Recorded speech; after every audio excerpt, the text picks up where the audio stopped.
Well, good morning everybody. The sun is out. It's an Easter Saturday today and it is absolutely lovely. At the moment the ground is still quite wet. Things are drying out though. I have to say we are slowly getting there. And today I thought just take you on a bit of a tour of my allotment to give you an update of what's been going on. Because it's so wet at the moment, we haven't been able to cut the grass, which is really annoying me. We just need a couple of weeks of dry weather and then we can get the strimmer and the mower out and cut the grass. Now the first thing that I have got for you is that the compost area has been moved. We've built this new compost bin out of fridge doors that I had from work. I'm a refrigeration engineer by trade, and I've collected these and they seem to make quite a good little fridge door. Being insulated, they probably hold on to some of that heat as well. We'll see how it goes, but we're filling that up slowly. But I've moved all my plastic ones over here as well, and they are being filled up, or will be filled up once this one is full. We're hoping we're going to be able to produce enough compost this year to not buy any in, hence why we have so many compost bins. If it will work or not, I don't know. That's the aim. Now, let's move on down to the beds.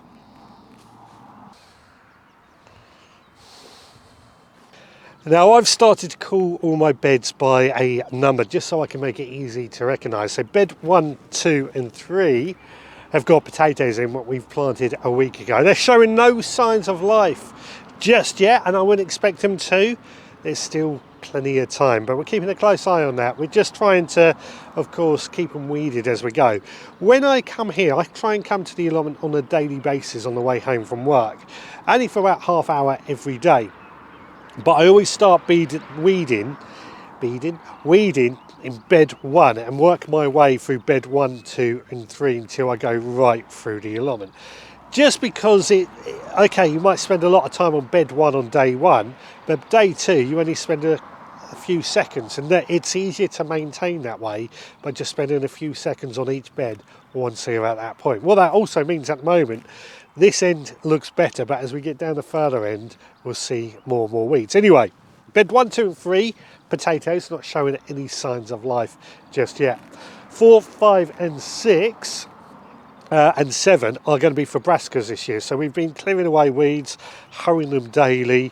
We've got some kale that's just starting to go to seed that we want to try and get the seeds from. We've got some leeks left over as well. Now around the leeks we've actually got some of the wild flowers, I guess you could say, weeds, but because they're flowering they're bringing in those pollinating insects, so we're leaving those just to make the most. We're already seeing ladybirds and things, so it's worthwhile doing. Greenhouse I think we'll go to next.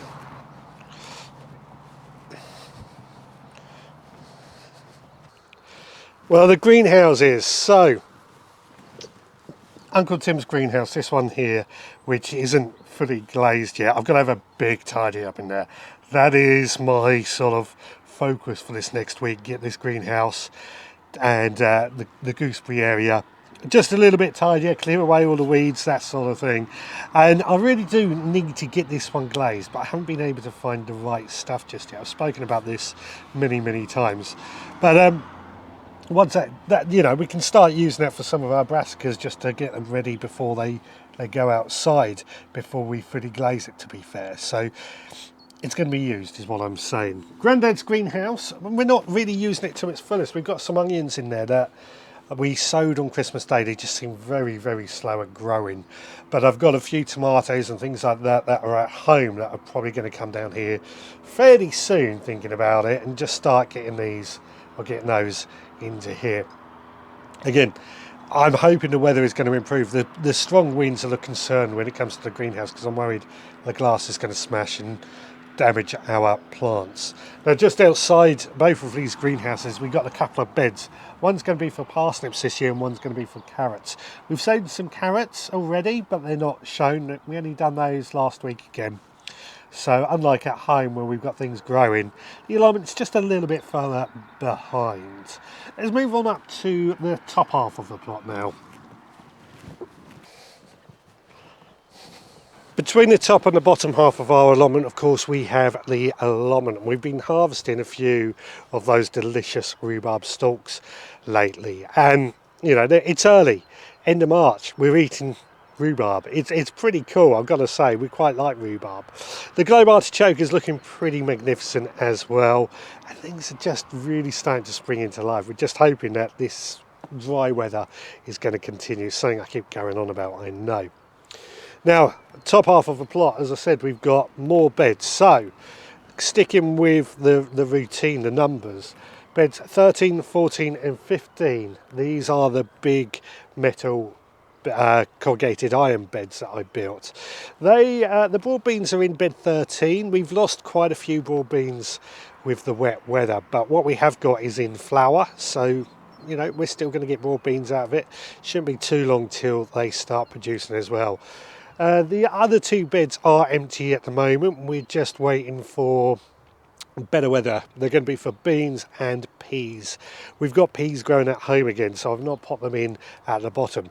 That's the hugelkultur bed that is going to be for peas. We do need to add more compost to the hugelkultur bed because a lot of the compost has fallen down as we expected. Now moving on, beds 13, 14 and 15. So at the moment, bed 13 is, we've got some purple sprouting broccoli, which is coming to the end of its life, but that is empty, and we're going to get some of our onion sets in there this weekend actually. Then we've got garlic, which is looking great. We're getting some slight yellow in tips, which is expected after the winter, but I'm not too fussed about that just yet. And then our overwintered onions down the far end are doing okay as well. Not brilliant, but I think they've been fighting against the wet weather. And then that just leaves two beds that we have here, which are sort of spare beds, I guess you could say. Not really sure what we're doing though. Sweet corn is probably going to go in one and that sort of thing, but they're just very much in the preparation. Now, of course, top end of the allotment, we spent quite a bit of time over winter getting ready.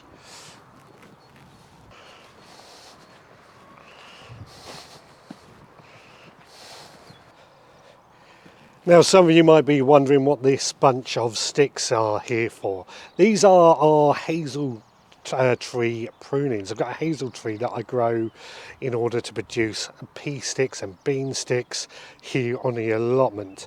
And these are what we cut down over the winter. They're just here so that they don't restart growing when we pop them in the ground. I've got to process them and tidy them up by quite a bit, which is something we're going to be doing over the next couple of weeks as well. But for me, I found these hazel sticks are a great way, much better than bamboo canes. I think they look nicer and they last a lot longer, and we produce them here on the allotment, which is absolutely great for me anyway.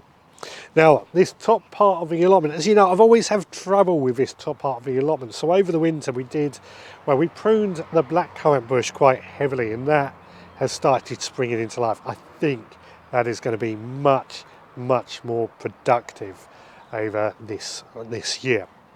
It certainly looks that way, and I inherited all these up here, so we do have to try doing quite a bit of tidying up here over the coming weeks, but things are, I think they look tidier up here. There's less weeds going on because of this wood mulch. The only thing we have got are these bits of glass that are to go into the greenhouse, which again is something that I need to do. Well, there we go. That is my allotment at the end of March, and as we go on throughout the season, it's going to look better and better. I'm really excited for this season, I've got to say. So I will be back again next time in another video. Until then, please take care, but don't forget to leave a comment, don't forget to subscribe and all that jazz. See you again next time.